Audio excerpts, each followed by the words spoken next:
So sorry, my mic was muted. Well, good evening, good evening, good evening. And thank you so much for joining tonight's discussion. And it is the art of using storytelling, vision, voice, impact. I am so beyond excited about tonight. And I have been honored to be joined by some amazing group of people that are storytellers and just in different fields. But I'm just so honored to have them. So I'm going to bring them on and I will introduce one by one.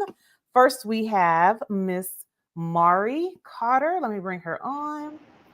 Hi, Mari. How are Hello. you? Yeah, so Fine, Mari, and you?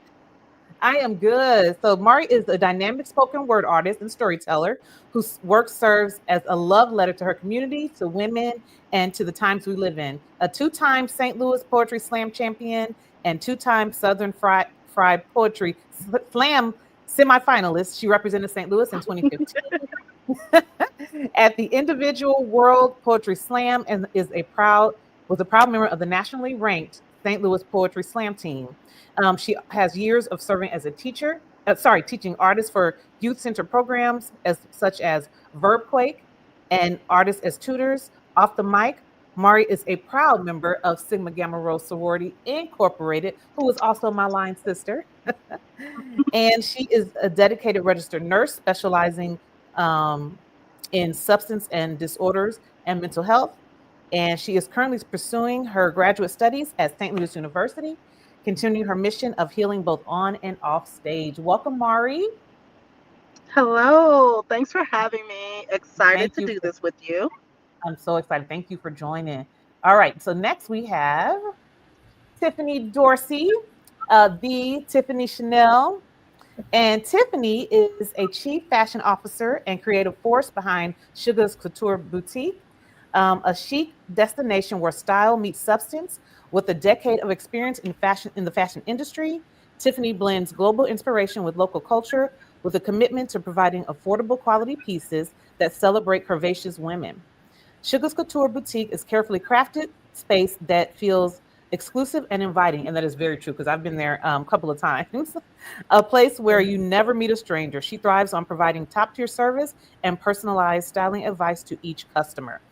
Tiffany also has a new podcast that she has launched called Life After This, where she honors life experiences, both joy and pain, with the focus after rebuilding, redefining, and rising. Thank you, Tiffany, for joining tonight. I'm so excited to have you. All right. And then next Thank you we so have, much. So excited to be here. thank you. Okay. And the next we have Kashana Evans. Hi, Kashana. How are you? Hi, wonderful to be here, Dee. Thank you. Thank you so much for being here. So, Kashana brings her passion for trauma informed transformation, uniting people through stories and community building through communication strategy, to her roles as a trauma informed, resilient communities consultant, a New York State Trauma Informed Network and Resource Center advisory council member, and senior strategist at Kissing Lions Public Relation. Kashana has been a leading strategic thinker in various industries, including wellness communications, nonprofits, and professional services during her tenure at a nonprofit that educates the public and private sector on PACEs and resilience science. Kashana serves as a subject matter expert, organizational spokesperson, and facilitator of trauma informed training for various communities in the public and private sector. Thank you for being here, Kashana. Great to And be here. and we also have Mr. Trayvon Latimer. Hi, Trey. How are you? Hello, hello. And Trey is also my son. So I am so glad to have him here. So Trayvon is currently a federal civil servant at the Consumer Financial Protection Bureau, a government agency that protects citizens from financial abuse, fraud, and discrimination. His professional background spans economic development, community organizing, and foreign policy. He has a bachelor's degree in economics from Loyola University Chicago and a master's in global affairs from a university based in Beijing, which is Tsinghua University, where he spent a year studying. He has relied on storytelling and narrative building throughout his professional experiences and in his personal life, getting to know people and communities across the globe. Well, as you can see, I have some amazing people here on the panel today, and I'm so glad that you all are here. And then we do have one more, Jade Harrell, Not quite sure if she can make it, but if she does, we'll bring her in if she makes it. Okay, so I'm really super excited about tonight. I say that I'm new in the storytelling space, but honestly, I really have been in it for a while. But I think it's time that we really discuss how to use storytelling because I believe that it can bring communities together. It can build connection. You can lead for impact and not just to tell a story. So, just to tell you a little bit about how this came about and how even I got into this space. So for me, storytelling is actually personal. About and I won't go too much detail, but just a brief synopsis, I guess, of how I got into this. So about I guess in 2011 was the first time that I actually shared a story of mine. So my sister and I, we are survivors of childhood sexual abuse, and after 30 years, we finally shared our story in 2011. And from that moment, because as was a young girl, I always wanted to be a journalist. Like I have a love for journalism and always wanted to do it. And so when that time came, I didn't know that would be my story that would push me into this field. So we shared our story. And as we shared it, we realized that more and more people that we knew started raising their hands saying, hey, I have the same story. And from that moment, it began a nonprofit, it began having walks and just letting people know that they weren't alone. And as I kept going, I realized, it was because of our story that now other people have the permission, so to speak, to share their own story. So it was just absolutely just amazed to even see all of this happening. And eventually it went to a radio show and into a magazine and now here we are tonight with the panelists. So what I understand is that storytelling, it builds a narrative, and not only just for trauma based narratives, but also you can use it in a professional field, or you can use it in your everyday life, or you're trying to brand yourself. But it's a way to actually bring people closer together, because I think when you're authentic, that is when storytelling is effective. So I brought on some specialists here, or SMEs, shall I say, that have been in the space for a long time, and I'm so glad to have them with me. So, all right, so we're going to get started, and I just want to just have like a free flowing conversation. We'll have a few questions, but I really want you guys to just kind of dig in and share how you got into the space and how you feel like your voice has had an impact on what you do, no matter what it is. And I pick on Trayvon, who is in the government field, but he has experiences that he has used storytelling to actually in his job, in his personal life, as he meet people, as he network. He's been all over the world, so I'm sure that he's had times where he's had to use storytelling. So with that being said, so panelists, so one question that I have for you is, in your work, how do you define storytelling? And did you always recognize it was a tool you were using? And if I can just say real quick, I did not. I just thought, you know what, I just want to share what happened to me, and then I just want to move on. But when I realized the impact that it was having, and then I started thinking about like storytelling, I'm like, wow, this is actually something I can use to, to make an impact and to help people. And because I'm very community focused and to help our community. So Kashana, I'd like to start with you, if you don't mind, and you can go ahead. Amazing. This is a juicy question. I feel like storytelling is such an exciting topic, and it's genericized a lot of the time. I think it's so exciting that we've almost lost a sense of it as a vehicle to connect to other people. So I would say something about storytelling that really resonates is that, early on in fashion, film, television, and the entertainment industry, for this sort of many moons ago, the careers that I began with, there was a lot of storytelling there, but I wasn't exactly aware of how that related to me and identity and the things that I was discovering as an entrepreneur. And eventually, I was studying various modalities of wellness, and stories became much more personal. And I was somehow feeling like the two were connected, but I couldn't quite put my finger on it.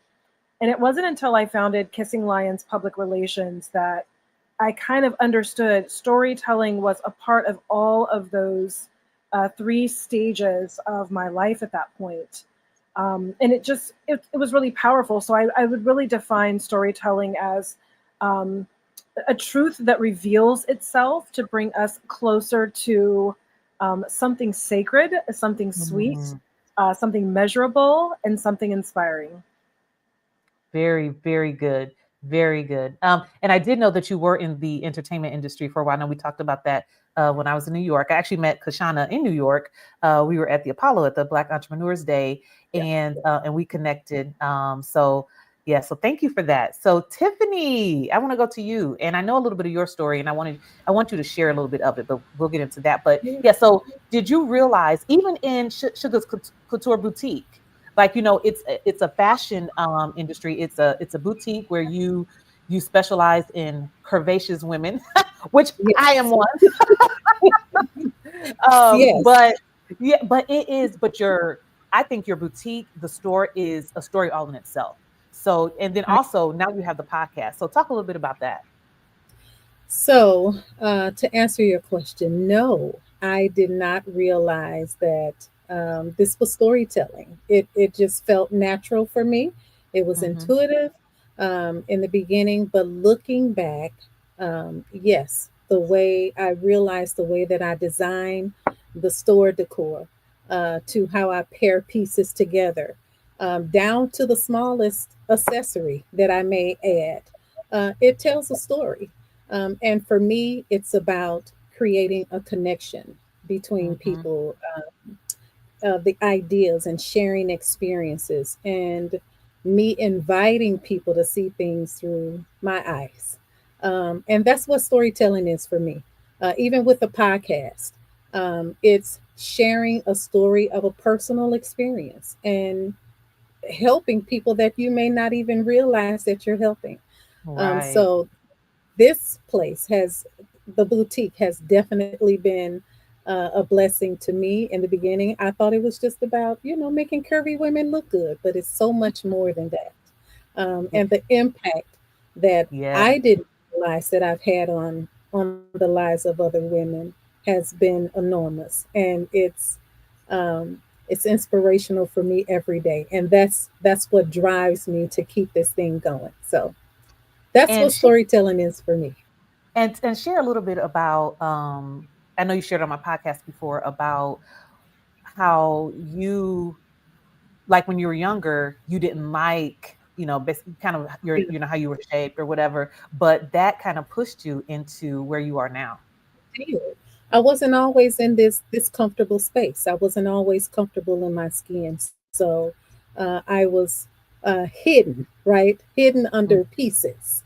And I would always wear black or dark colors because I wanted to be layered. I wanted to be covered. And so if you come into my store now, you won't see a lot of black. You see a Mhm. lot of vibrant colors. And I think for curvy women, we tend to not as much now because we're starting to be a bit more comfortable in our skin. But in the beginning, we covered with dark colors, with grays, with blacks, with browns. We covered because we weren't comfortable. Um, but that has since changed. I'm good with me, and that's one of my Yes, sayings. I yes, am yes, good yes, with me. And I think when you show up as your authentic self, being yes, comfortable yes, in your own skin, that is what people see. When yes, you show up as a person that's covered, that's what they see. But when you show up as you in the fullness of who you are, that is what people see. yes, yeah. And I think too, when they see that, it allows them to realize that they also can be their authentic selves, Absolutely. yeah. And again, and we're wearing, it's our story, and they see that and they realize that they too, even though they have a story now, they can show up as who they are and not hold on to some of that is trauma, some of the things It that is. they've gone through. Yeah. Yeah. All Absolutely. And right. I've had that trauma. I'm sorry, but I had that trauma as well as a child. Mm-hmm. Mm-hmm. I was always the heavier one in the family, but I don't mind that now because I love everything about Tiffany. And Yes. I Yes. do. I love me and what God has created, and so I go with that. And if I want to make changes, then I make those changes for me, not because of what society says I should look like. Right. Exactly. Exactly. All right. So Mari, I know you are a poet and also a nurse. So tell us how you started poetry and how did you even realize, well, you may have realized because you're in poetry, that you're a poet, how you Yeah. how storytelling shows up for you and then even in the field of nursing. Um, as far well, I'll start with your first question. So I got started in poetry probably when I was about like in the fifth grade, and a lot of my writing came from just life traumas. So, like, I Mm, was primarily raised by my great grandparents. So, me and my three older brothers, and just went through a lot of transition in life. I lived in four different states over 4 years. I've always been the new girl somewhere. And so, just I feel like writing was always a space where I can just be as honest and truthful about things and kind of tell everything that I wanted to tell. And so about fifth grade, I entered like my first contest for poetry. We had like a poetry segment in class, and I wrote something and ended up winning. And it's just always stuck with me ever since then. And so then coming into age, like during my undergrad studies at UMSL, I met the founder of Herb Arts, MK Stallings, during that time and kind mhm, of connected with Herb. And that's when I started to compete with poetry. So going to a lot of slam competitions, traveling, performing at schools. That was, of course, not where it wasn't where I thought I was going with it, but it's where I ended up and it felt like home for me. And mhm. then being in healthcare, you become a incubator for a lot of people's I stories. can imagine. I Yeah. worked in oncology. Yeah, so I've worked like in oncology and primarily mental health and substance abuse. So you hear so many stories, so many walks of life. So that's kind of the duality of it for me. As a nurse, I hold on to a lot of people's stories because, of course, HIPAA, but also just you're there to often provide comfort and guidance. So you hear a lot and you hold a lot. And then as Mari, the performer, I love to perform for people, but I also think it's important to tell the stories of people who can't, and also to magnify the things that society often overlooks. Mm, Um, One of my favorite quotes for artists is by Nina Simone, which she believes the artist's duty is to reflect the times. And I think mhm. poets are your modern day oracles, your griots, the people who orally transport history for you. So that's kind of what writing means to me and what it means to share work on stage. Very good. Thank you, Mari. Very, very good. We might have you say a little something You're before welcome. we if you could say something off the dome, we might have you say Now I something. knew you was coming over here with that. Okay. So last but not least, Trayvon. Now, Trey, I know you're a little different because you come from more of the government space, but you've had life experiences. So just tell us a little bit about how you use storytelling. And I pulled Trayvon in because he's always so insightful. Even though he's my son, but he's very insightful, and I just think he brings a lot to the table. Yeah, for sure. Well, thanks, D. I was told to call her D today. Thanks for having me on here. I'm super excited to be on the panel with these beautiful women, beautiful Black women. And yeah, I'm happy to share my experiences. I guess for me, when I think about storytelling, like you said, I'm not in like a communications or journalism or storytelling role, and I haven't really been in my professional history so far. However, I feel like to me, storytelling equals truth telling, and what I mean by that is. I feel like I was forced to tell my story from the moment that I left home to go to school and looking for my first job and throughout my professional experiences. I feel like as I'm, in DC and outside of St. Louis, I think there you come across a lot of people, and you come across a lot of stories, and you come across a lot of narratives about what people think about you, think about your people, think about where you're from. And I think a lot of, for me, storytelling has been very important for truth telling, like telling the truth about what it means to be, a Black man from St. Louis, what it means to be, from coming from certain communities. Even when, everything in Ferguson happened, I think I left for school, and, I've met people around across the country who remember that time. And there's so many different narratives and things about, the things that happened there and about the life that people live in, North Carolina, St. Louis. And so I feel like a lot of my experiences have been to tell the truth about what that is and what that life is like, and trying to demystify and undo certain myths about what it means to be somebody from where I'm from. And so that's been very, very vital. And I think on the professional side, so a lot of my professional background right now, I'm in the government politics space. I have been for most of my my career, and it's been locally in St. Louis. I started off locally in St. Louis doing some organizing, activism work. I think my mom, I think the disappeared. I'm not sure, but I'll continue.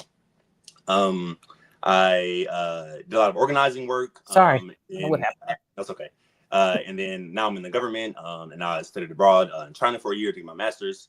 And I think the way that I view my professional life and how I kind of want to take it, going forward is I want to work for organizations who have some type of positive social impact mission. And a key part of that is storytelling. Even at right now, currently in my role, I work for this agency called the Consumer Financial Protection Bureau.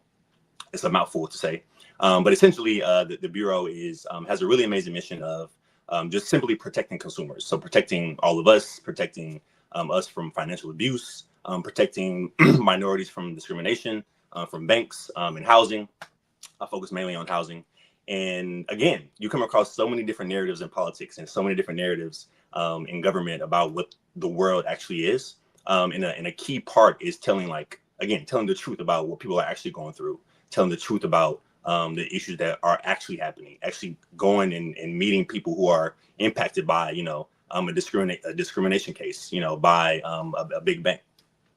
Telling their individual stories is very important because those stories are what fuels policy action, and it fuels, our government to listen to its constituents. And so I feel like I'm around storytellers all day long. And again, there's a lot of competing stories, and I feel like storytelling for me has been just telling the truth and trying to give your own perspective, and just staying true to who you are, staying true to who I am and have been. And it's helped me so far along the way. I kind of think about it in those two ways. Yeah. And also too, I think this may be a space that you have maybe not tapped into yet, but again, you as a young Black man who has come from I'm your mom. We didn't have a lot of money when you were growing up, but you are now in a space where you're doing things that the world said you couldn't do. The world lied and said you couldn't do. But I think that is another story that can be shared to actually impact the youth, the younger Black men or young Black men who are coming up, to let them know that there are many ways to be successful. And I think that your story can be shared with them to let them know that there are other things that you can go to China and get your master's degree. You can study abroad in Vietnam. These are things that you can do. But a lot of times, because we're not always exposed to those things, and then they don't know that you can do that. So I don't know if you really tap into that space. I mean, I try to serve as an example. As a tidbit, I just started a Substack not too long ago, and I want to write about who I am and my thoughts about the world, so I can give down information about that. But I guess my thoughts on that is that's another example of, there are certain stories told to me or told to young Black men or, young Black kids in general about what they can and cannot do. And again, I think a part of storytelling is, undoing those stories that are negative and that work against us and work against our ability to see outside of our current reality and to, do things that we think are crazy. And so, I think storytelling is super important when it comes to that, and trying to combat the stories that may prevent us from doing things that we want to do. Right. Okay. And as you can see, to our audience, the reason why I brought this group together, because we're all from different careers, but I think that even though we're from different careers, you can see how storytelling has shaped people that we impact personally. And I think for anyone watching that, has a story, they're not quite sure how to use their voice or how to use storytelling at their job, or if they're an entrepreneur, or if they have a mission as a nonprofit, or just something that they want to do. As you can see, there's many different avenues that you can use storytelling, and that can actually bring a different narrative to whatever career or endeavor that you're doing. Okay, so my next question I have for you guys: when did you first realize that storytelling was at the core of your voice? Or actually, what I really want to know, though, honestly, when did you realize that your voice and your story was used to make an impact? And what impact do you think it has made? I think that being authentic, and I think Tiffany, you and I both have said that, I think that it really is impactful because people know when you're genuine. And one thing Jade and I talked about is when you share your story, you have to be careful using your words, because sometimes, even as we can see, in the climate that we're in now, your words matter, and you can share your story, but it's important to be authentic and to know that you want to make an impact, but just choose the right words. So when did you first realize storytelling was at the core of your voice? And when did you realize that your voice was making an impact? And Kashana, I would like to start with you. Ooh, voice as impact. This is juicy. I think the expectation, I sort of stumbled into the fashion, film, television, and entertainment industry many moons ago, as I mentioned. And I think the expectation was sort of like, oh, well, if we see you in a television commercial or a little quick cameo in a movie or something, that makes you some sort of a leader. That makes whatever your story is has become amplified, and folks are interested in that. But I think I've lived a slightly different reality.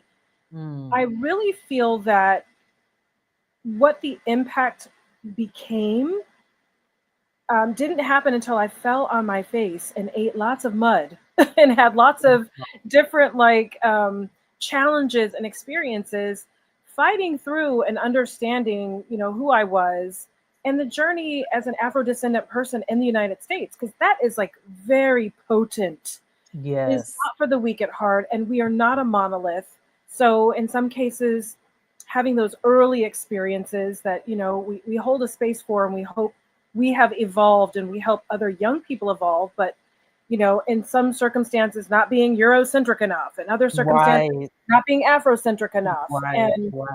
Through that journey also, interestingly, in a society that is extremely focused on authenticity, I am an assault survivor. So I have witnessed and experienced life-changing violence and feral policing during my early childhood, and was harmed over time.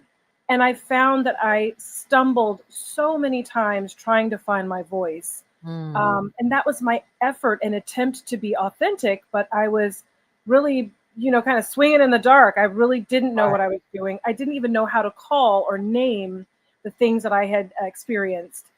And I really feel that it comes full circle for your audience watching that are reflecting on these very questions. It's a powerful journey, but it's so worth it. And it's worth it every time because you're worth it. Yes. No one can shed light on our circumstances the way we can. And that potentially lights the way for future generations, but it also nurtures us, those of us especially who are purpose-driven. So, it's an exciting question, but I think it's something that storytelling is a little bit of a master teacher. It's something that's elemental. You have to relate to it, and you have to stay present with it. If it becomes productized, it will start feeling sort of like, I used to love the storytelling stuff, but there's a little something missing. And I lastly want to say, why the journey is worth it. There's a part of the journey that cannot be anticipated.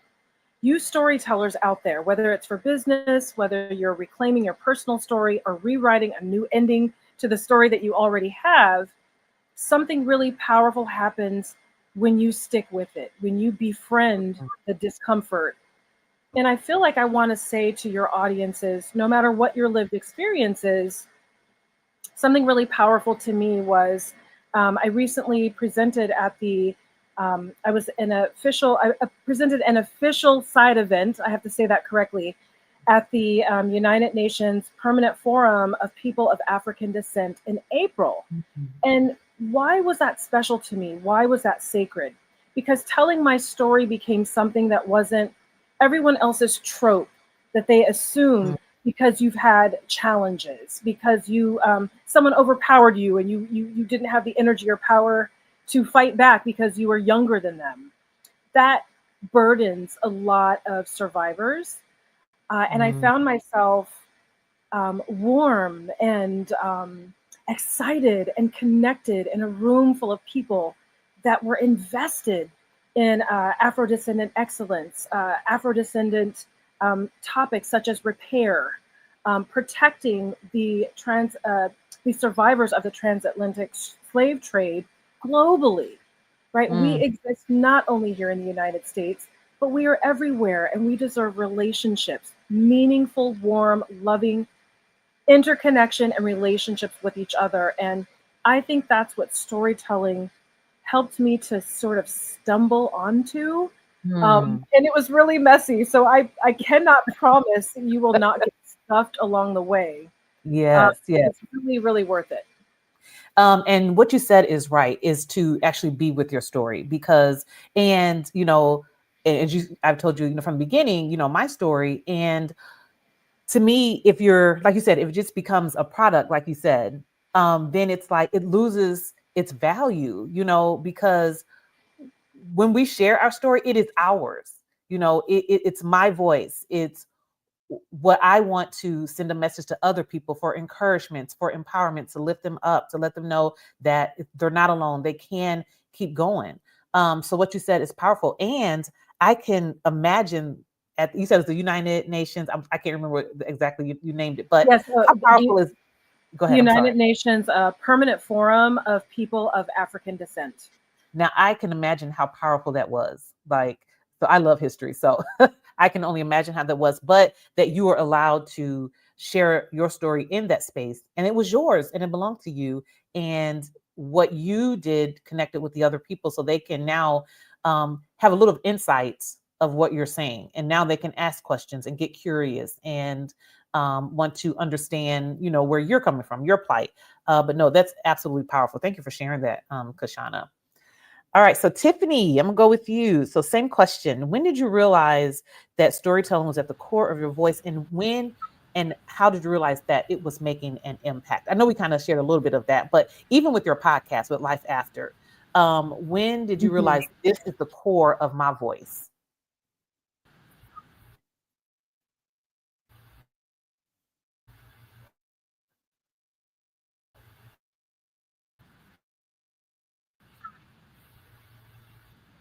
Story, and our story, we continue to build on these stories, right? And I'll have a new story in a few months to share.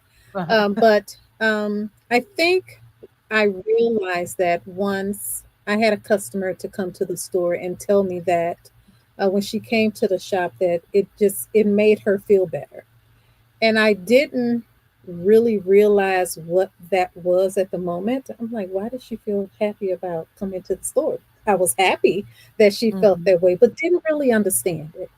And I took some time and looked around, and I realized how everything that's in this boutique was chosen um, with intention. I dreamed about everything from the color on the wall. A few of my walls are yellow in here, and the color is cheerful. And I had them to paint the back wall and the front wall in the color yellow because when people came in, I wanted them to be happy. And when they left, I wanted them to be happy. And so those things they just doing everything with intention, right? And just Mhm. looking around and understanding that it was, number one, God ordained, because it really wasn't Tiffany that was doing this. It was Mhm. all about our Father.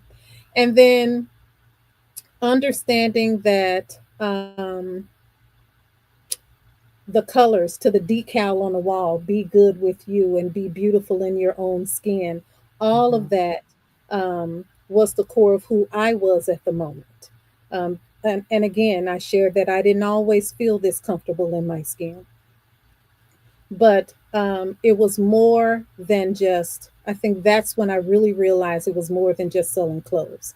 This was a ministry. This was a ministry for me, just to inspire, to empower, to encourage women. And that's what I love to do. I love helping to build those communities. And as far as the podcast, I'm in another story of my life. And Mhm. so this is a story that um, certainly I didn't expect to be in, but I'm here.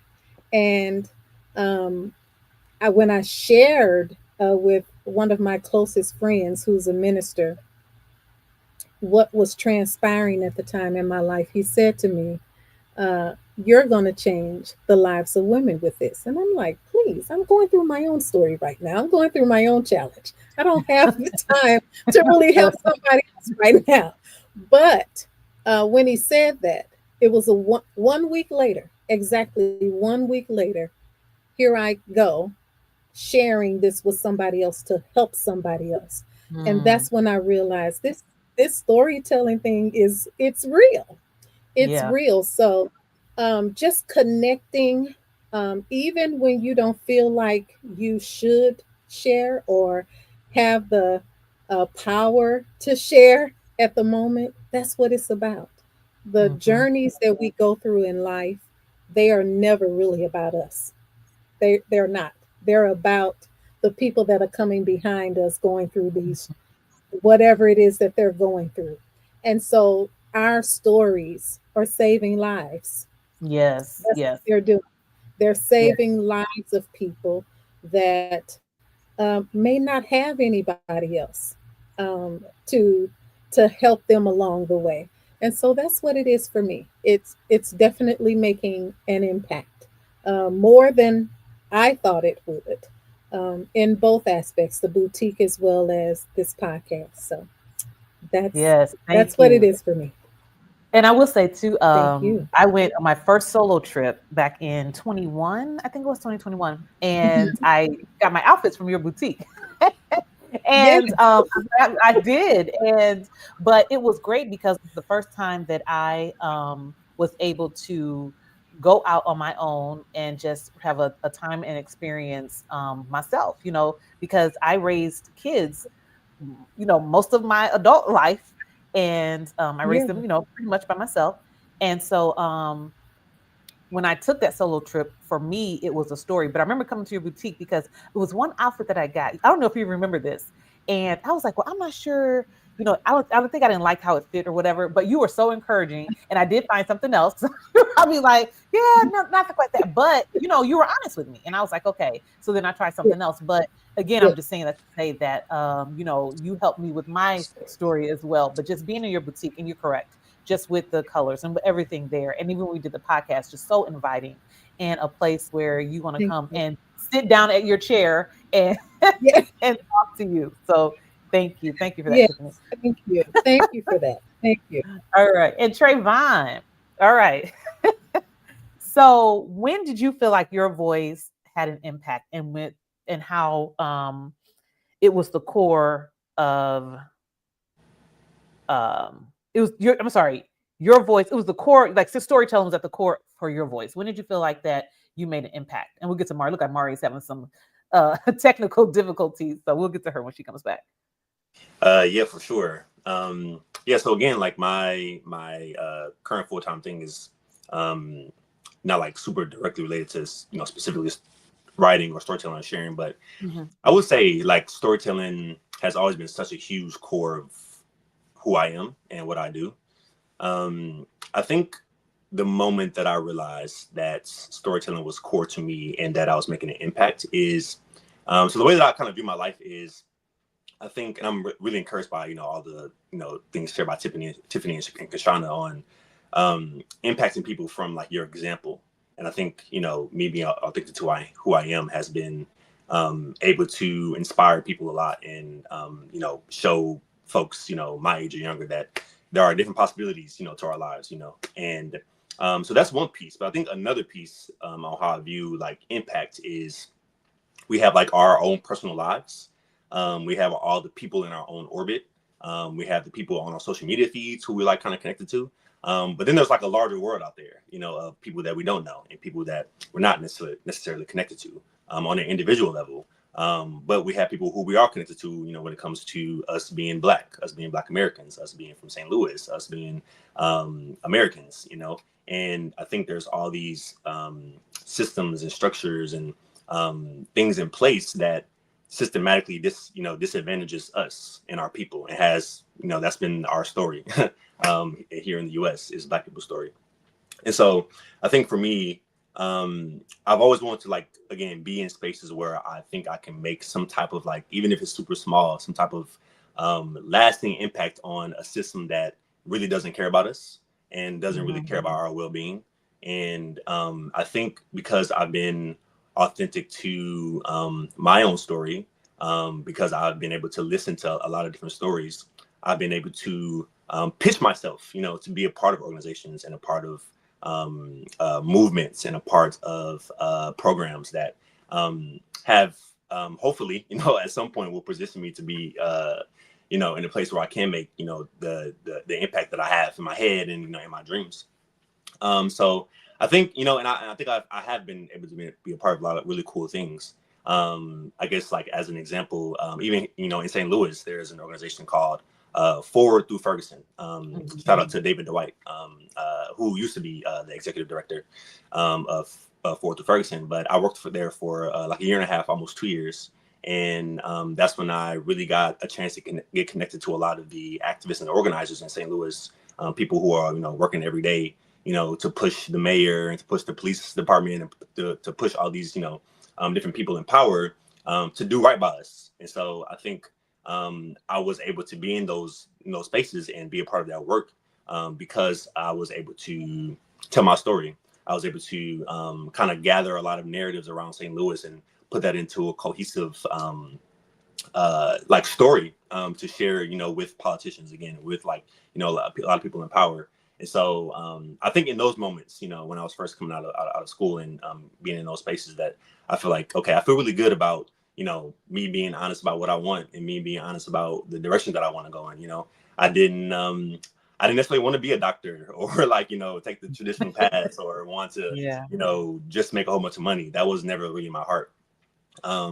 And so I did that intentionally. I, told people, this is what I want to do. These are the changes I want to make. I'm from a certain place that I feel like I have a responsibility and duty to, do right by my people, again, on that individual level and also on that like larger systemic level. And so, yeah, I feel like, right now I'm still finding that. I'm still finding my voice. I'm still finding my story. I'm still finding that message that will resonate.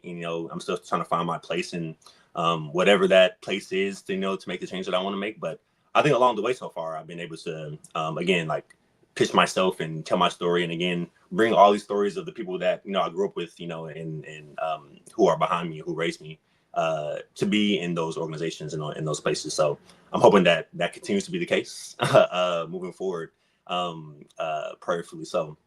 Yeah. And then and then one great thing about too, Trey, because you're young, you're still in your 20s and you have much more stories to come and much more things to tell, much more experiences to have. And I think even starting at a young age, moving to those spaces, you can now be intentional about the storytelling, like you said, and be truthful and be genuine and authentic when you are in those spaces. And I think if you start young with recognizing that, the impact that we can have with storytelling, I think that is going to help you so much as you mature in your career, as you transition to different careers, as you network with different people. I think it's just going to help better prepare you for where you're going next, because you'll know how to navigate those spaces and all of that. So I think even starting at a young age, I think is actually really, really great. Yeah, I guess one more thing that sparked from that is, I don't know if somebody said it before, but it kind of reminded me of, I think Kashana, you said, you know, we feel like when we tell our story that it's feel like it's diminished, or that it's, you know, not ours anymore, and that it loses its power.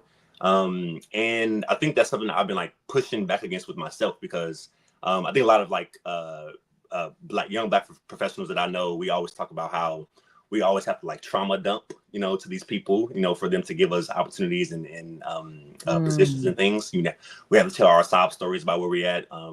But I think another way of viewing that is, you know, not viewing our lives as sob stories, but view them as actual stories. You know, the things that I put in applications, the things that I share about growing up in St. Louis, growing up, you know, low income, and growing up, you know, in a place that you know, fomented like the feelings that caused, you know, that the Ferguson uprising.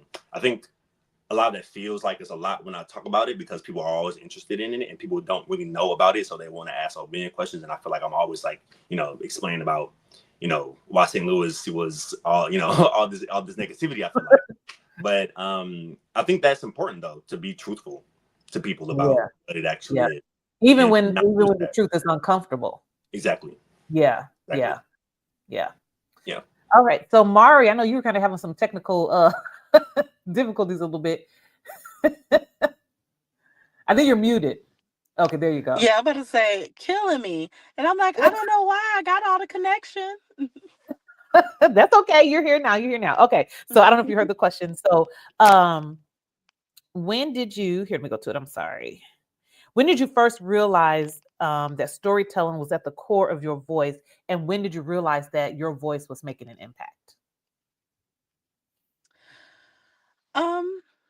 I feel like I've always known that it made an impact. Like, as far as with me, I can tell how it made me feel, the confidence that it brought me. But as I started to transition, so I've always worked in a nonprofit space since like forever and a day. It seemed like it and it's been time in the nonprofit sector, and that's when I started to realize that not only was I making a difference with the stories that I was telling, but I was actually able to see my work in the community up front. So working in organizations like Verbquake, for example, that allowed me to be able to see the impact with like teenagers and youth in the city, primarily, and be able to allow them a space that they probably didn't have at their home to speak up. I feel like growing up as a kid in the 90s, oftentimes you didn't talk when adults were talking. Right. You couldn't really be a part of larger conversations. And so going into these school spaces, like teenagers have a lot to say with all their angst I agree. and everything I else. agree. But they have a lot to say. They want to be heard. And if we empower them, we can help them change how their surroundings in, and therefore, change the world. I definitely believe it's those small things that we do, those little deposits that we make over time that overwhelm the world, that change how we see things. And so I realized that my storytelling was affecting on a larger level when I started to do a lot of the community work I did and allowing other people to have a chance to have a voice. And maybe because growing up, I always felt like, so, however, I believe it's when we share our gifts outside of ourselves is when we actually allow it to have like some life and give it some legs and empower people to be able to tell their own stories. Exactly. Okay. I don't know if Mari, can you hear us? Okay. Well, something she said that I thought was key too, that none of us really touched on, is that she said that it gave her confidence. And I know we've talked about how our stories impact other people, but to be very honest, it also is impactful for us, personally. Definitely, I have grown confidence in the past, I guess, 10 plus years, more confident than I have ever been in my entire life.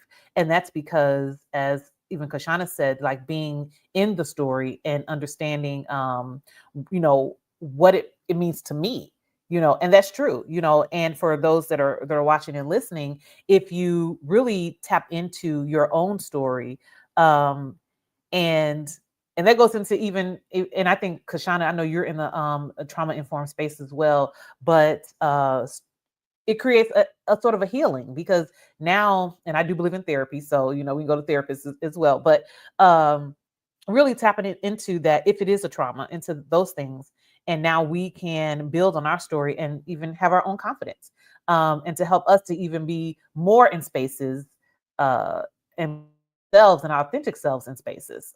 So yeah, so that was key, I thought, what Mari said. Okay, so our last question I have is, as far as other people that that are in the storytelling space, or maybe want to get into the space, what advice would you have for someone that wants to begin using storytelling but just not quite sure how to do it? And Kashana, I'll start with you. Ooh, I'm biased. All right. I hope the audience is forewarned. Come on with it. Have uncanny approaches. This is especially true for those of you out there who are multi-hyphenates. You have talent from this side and that side, and you're convinced they do not connect. Jump in and consider this the buffet of your storytelling journey. I've done things such as take a memoir writing class. It will texture every social media post, every personalized email you write, every brand article. Also, circle up in spaces that allow authentic truth telling, not the covered up stuff. Get in some of those therapeutic sister circles and brother circles, places that you can talk about things like culture, identity, interconnection, potent things that we can't typically talk about in a normal setting are at the heart of the juiciest stories ever. So I know it's potent, but things like dominant caste supremacy culture, let's go ahead and say it. It's in every room we're in. And the more fearless we can be, and the more we kind of understand storytelling beyond the genericized concept, but more what Trayvon was mentioning is that it's a big gift to be able to put some truth telling into that, but truth telling in a way that's only we can. It's through the lens of our lived experience. Right. Yes. So there's an intuitive side there. There's just something wonderful. So I would just say enjoy, and even check out things like ekphrastic poetry. I'm going to let you Google that and check that one out. But just there's some really fun, creative exercises that can really keep all the areas of your mind and your heart lit up.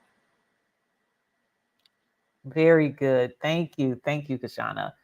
All right, Tiffany, for you, what advice would you give someone that wants to begin using their storytelling, but not quite sure where to start?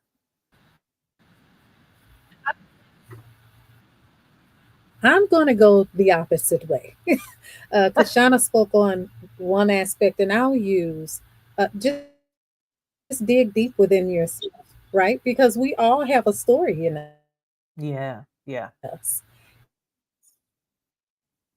And it's about shareable with sharing, and making it for what I do is storytelling, but it is from every time that I model a piece, I have to share the story with that piece, how it makes me feel. I look at fashion as an expression of who I am. And so for me, it's about sharing what's relatable, sharing what I feel. What do I want to say? What is the outcome that I want to receive?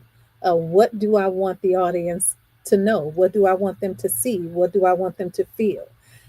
That's where it starts with me. Just sharing what I'm comfortable with, and making it real, right? Making sure that it's real and relatable. Very good. Very good. Thank you. Okay, Trayvon, same question. What advice would you give someone who wants to begin storytelling but doesn't quite know where to start? Hmm.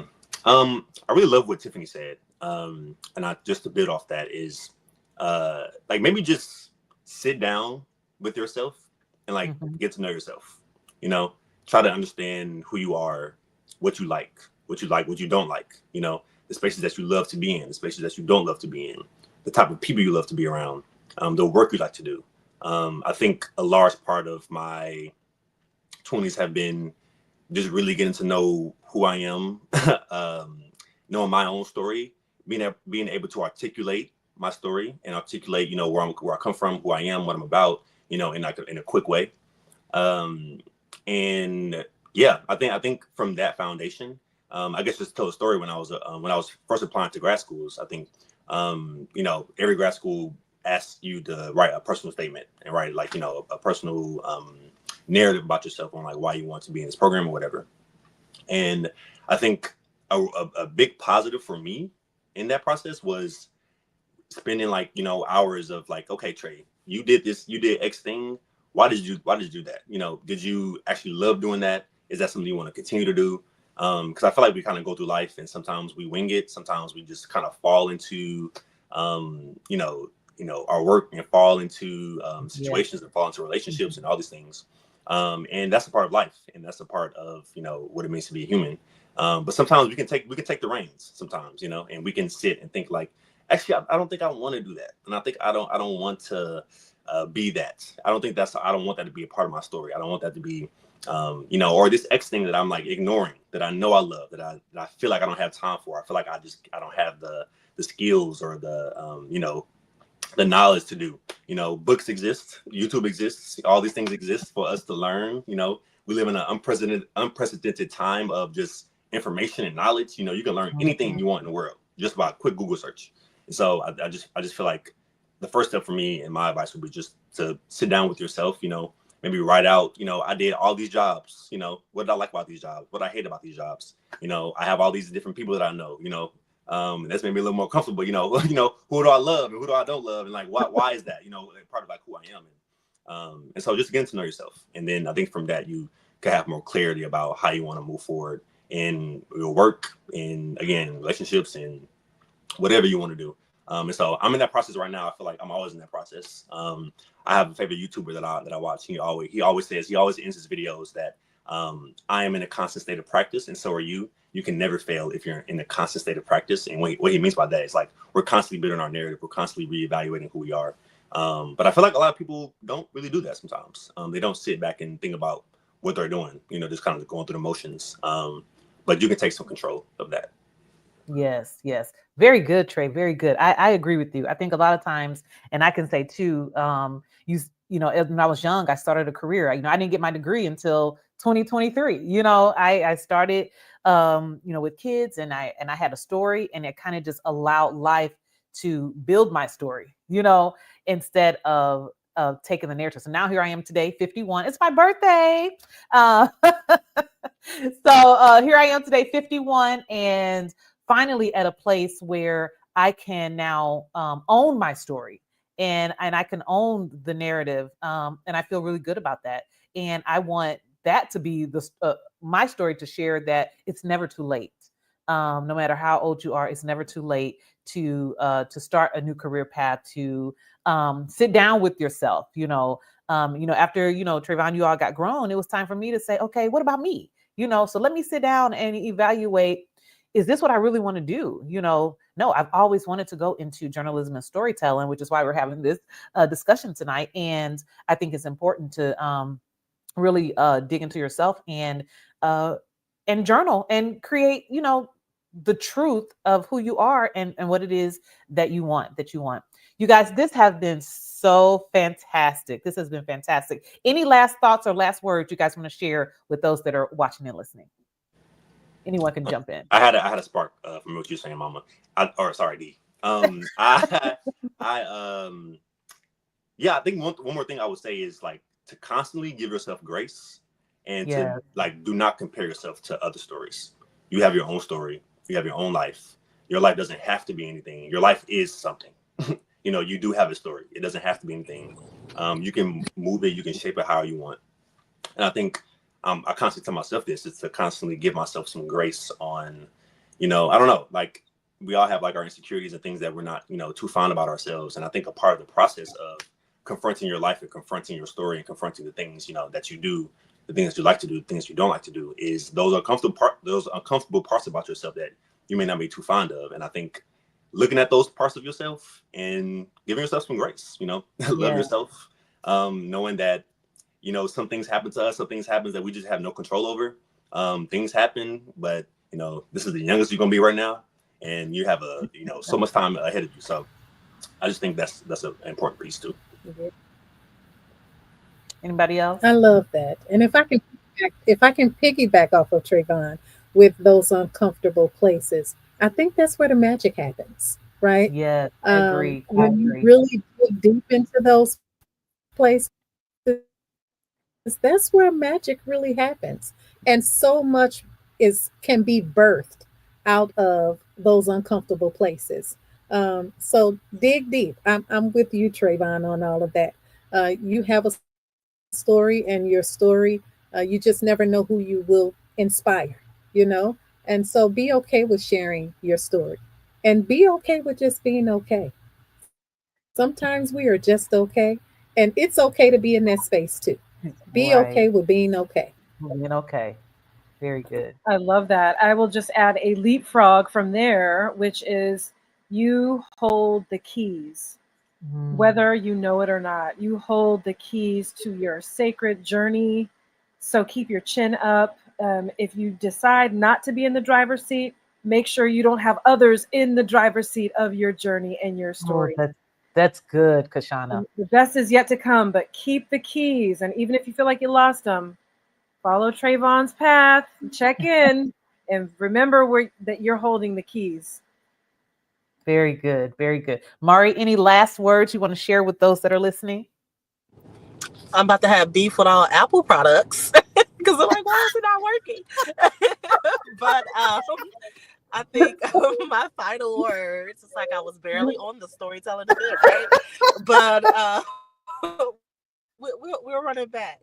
I guess my final words, just in storytelling in general, I just think it's important for people to be authentic to who they are, and that your story and your journey won't always look like everyone else's. And I feel like me and my friends often talk about how millennials are doing a lot of things later in life. Yes, and sometimes that can make you feel like I'm behind the curve. But I also feel like, kind of like what Trayvon said, it's like we're discovering how we want to affect change and how we want to impact our communities without financial income always being the driving force. Like I said before, I spent a lot of time, like since I graduated undergrad, working in nonprofit, and then I'm in grad school now still, and like still working in nonprofit sector. But a large piece of that work is because, one, I feel like healthcare is a right. It should be available to all people. And that, two, I want someone to be able to walk into a healthcare facility and see someone who looks like them. And that's primarily Black people and people of color, being able to reinstill trust in healthcare in our communities and be able to give us not just the care we need at the hospital, but preventative care, so we don't have to be at the hospital, right? So all of those, for me, is just an intersection. So I try to use my storytelling experience, my travels, my knowledge in healthcare to all kind of efface our common human condition, which is we're all existing on this little ball of dust, trying to make it less dusty, right? So so my that's my kind of just takeaway. It's like, be true and authentic to your journey, and you don't have to have it all figured out right now. It'll come. Right. Yes. Thank you. Thank you all so much. This has been so great. I could keep going forever, but this has been great. Thank you guys so much for joining. I am so honored to have had you on this discussion. And I think you guys have really poured a lot into the people that are listening and watching. So this was so great. So for those of you here, thank you so much for tuning in and being a part of this conversation. And I hope that you guys have gotten something out of it. So please share. Oh, is there a way that they can follow you, or where can they find you? So anyway, Kissinglions.com, KISSINGLIONS.com. .com. Okay, I think I can put that in a. I don't know if I can post or not. Like I'm not that tech We savvy can on this add shit it yet. to the chat, but That's okay, LS. we can Yeah, add our links to the chat. Okay. Oh yes, we'll definitely add the links. Okay, perfect. We'll add those links to the Okay. chat, and I'll add mine as well. All right. Well, thank you all so much for And joining. my final thing, if it's okay, happy birthday, Dee. Thank you. Yeah, happy birthday. Yes, thank you. It has been a great day. My Look, daughter. don't look a day over 25. Girl, that's what I was thinking too. Not a day over 25. So, but thank you all so much. This has been so great. That's right. This has been so great. So, eventually, I think I'll have some more of these. Yes.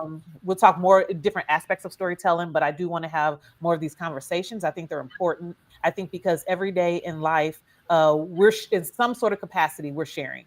And I think if we're intentional, authentic, genuine, I think that we can, really make a better connection, especially with things that are going on now. I think it's just important to have conversations where we are building connections and that we can use our voices for positivity going forward. So again, thank you guys for joining. Thank you for those who are watching and listening. It has been fantastic.